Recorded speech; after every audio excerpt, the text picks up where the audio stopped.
Alright, welcome to Talking Investing. I'm Tom, and as always, this is not financial advice. Today I want to go through Bitcoin and the Bitcoin miners weekend edition. I want to talk about what happened with Bitcoin during this week and how it was a little bit of an upside down week for the Bitcoin miners. Also, we'll take a look at what Bitcoin's been doing over the weekend. So I'm going to go right to the first graph. This is weekly Friday over Friday. So it was a big reversal this week. Some of the Bitcoin mining companies that had been doing the worst on the year had the best week, and some of them that have been having the best year so far had the worst week this week. So I'll show you more specifically what I'm talking about. In the middle of the chart, you're going to see a gold line where Bitcoin is up 4%. So Bitcoin was up a little bit week over week, so it was a decent week, a little bit sideways. But you'll see the Bitcoin miners were split half and half. Half of these Bitcoin miners did better than Bitcoin. Half of them did worse. You know, there was a lot of them that were in the red. So as I've been trying to explain, and I think each one of these weeks that unfolds, we're seeing all these Bitcoin miners move at a different pace for whatever reason. One of the reasons is they have different business models. Another reason is this is just how the market works. Even inside of an industry,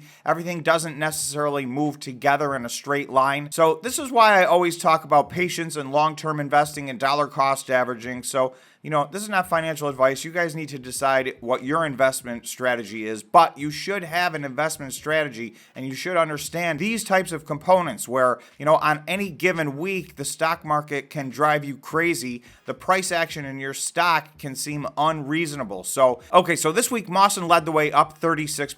TeraWulf was up 29%. That was the second best performer of the week. It has been the worst performer of the year all year in 2023. So this was a reversal for them this week. Stronghold, very similarly, up 20%. And then you see very small moves for most of the rest of the Bitcoin miners to the upside, 10%, 7%. CleanSpark was up 10%. Riot was up 7%. I will point out one of the differences. Riot and Marathon have been trading a little bit in tandem, but this week they had different weeks. Riot actually was up 7% this week, and you got to go all the way down to the red to see Marathon, which was down 4%. So at the very bottom of the list, you're going to see down 17% on the week was Core Scientific. This is the opposite situation of Wolf. Core Scientific has been the best performing Bitcoin mining stock of the year all year in 2023. And this week it had the worst week. So you can see sometimes this is how these things even themselves out over time, even though in any given week, it can really drive you crazy. If you're new to the channel or you have not yet subscribed, please remember to hit the subscribe button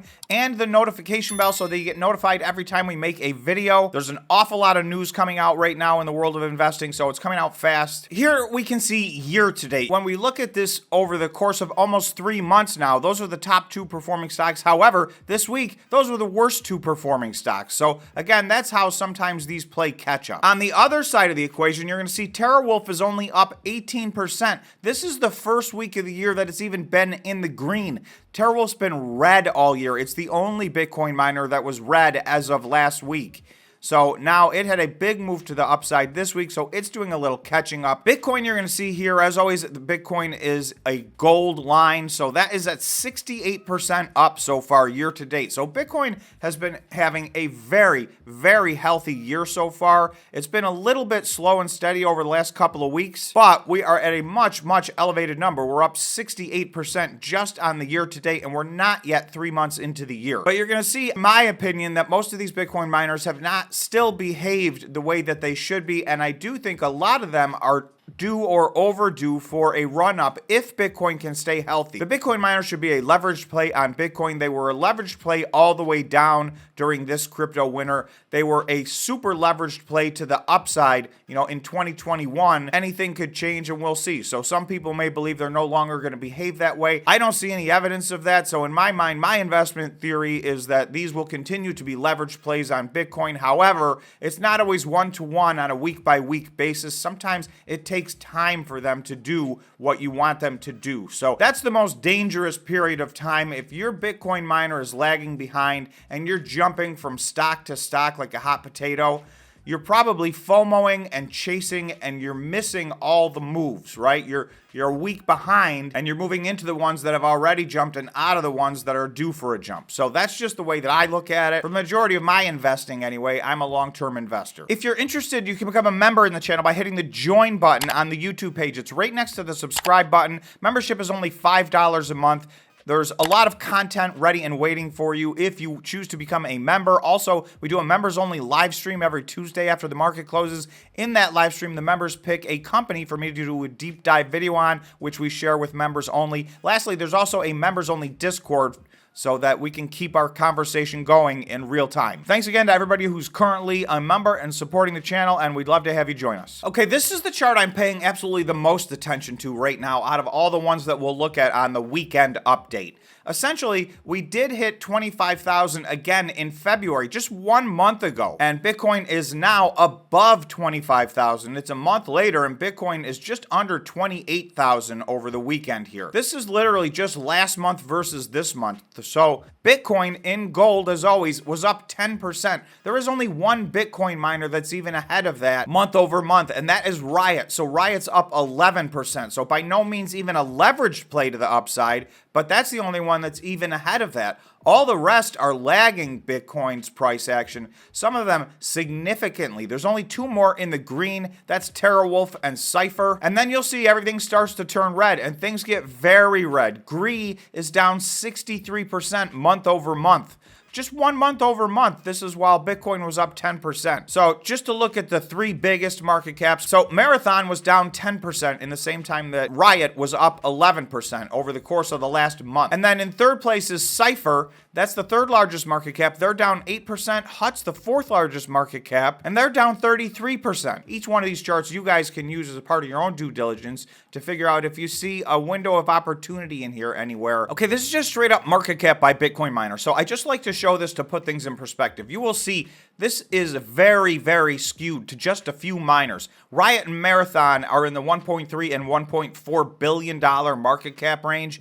So they are by far larger than all the rest of the Bitcoin miners. But to put it in perspective, these are companies that were up around $7 billion of market cap at the peak of Bitcoin. So although they are far ahead of everything else, they're still way behind where they were. And these are probably the most institutionally adopted and the safety plays. And there has been, I think, a flight to safety during all of this calamity with the banks over the course of the last several weeks. So Cypher is now the third largest market cap at $531 million. HUT is fourth at $387 million. And then you can see we drop into the 200 million area from there. It's not long before we're under 100 million, and we have a series of not only microcap stocks, but nano cap stocks. So these companies represent, a very high risk reward equation. So obviously do your own due diligence, but if you think there's an opportunity in here, it's a lot easier for a $20 million company to 10x than it is for a $1 billion company to 10x. So I do expect some big movements in here over the course of the next year or years. Obviously, that is contingent on how Bitcoin does on a going forward basis. So we don't know that. Only time will tell. Okay, if we look at Bitcoin real quickly, this is on the 15-minute time frame. So as always, there's an orange line where Bitcoin was when the equity markets closed in the US on Friday. So you're going to see we are relatively still right on that line. So we've had very, very little movement over the weekend. Bitcoin has been going sideways. I view this as pretty positive news. I think it's consolidating. We see it's up 68% on the year. So it's in part of a run. It's actually in part of a larger 80+% run to the upside, which I believe is going to continue, but again, not financial advice. Okay, so if I look at Bitcoin on a 4-hour time frame, you'll see we've really, the last several 4-hour candles have been very, very sideways, right on this line where we closed on Friday. So what I'm looking for here is two things. On the 4-hour RSI, you're going to see a descending line of resistance.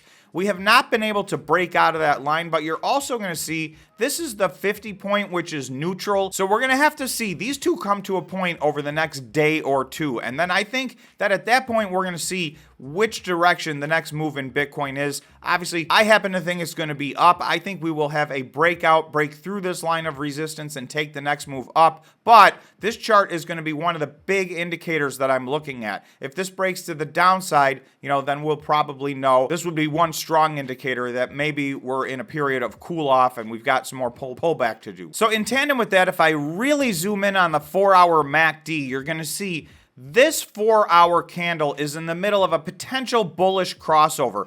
Currently, the histogram is green on this 4-hour candle, but it has not closed yet. So we need to wait for this 4-hour candle to close. And if it does close in the green, that would be a bullish crossover. And that would mean that maybe we have 2, 3, 4, 5 days of potentially running up in Bitcoin. So these two indicators in tandem are going to show us a lot in a pretty short period of time here as to which direction we're heading in the very short term. Lastly, on the 1-day time frame, from a big picture standpoint, as of right now, we're just under 80% up from our lows back in November. We've spent several days now in this box where there was a gap that I thought we could run through, and it looked like we were running through it, but this turned out to be some strong resistance. So we need to see, can we break through this? My line is at 28,800, so somewhere in there, if we can break through and start closing 4-hour candles and 1-day candles above that, then I think that would be a strong indicator that the next move is to the upside. So over the weekend so far, not much movement at all, but it does look like the 4-hour time frame is telling us we're on the verge of maybe going one way or the other way here in the short term. So we'll stick with it, and I will definitely be back tomorrow with another video. So again, if you have not subscribed, please remember to subscribe to the channel and smash the like button. Thanks so much for watching, and we'll see you in the next video.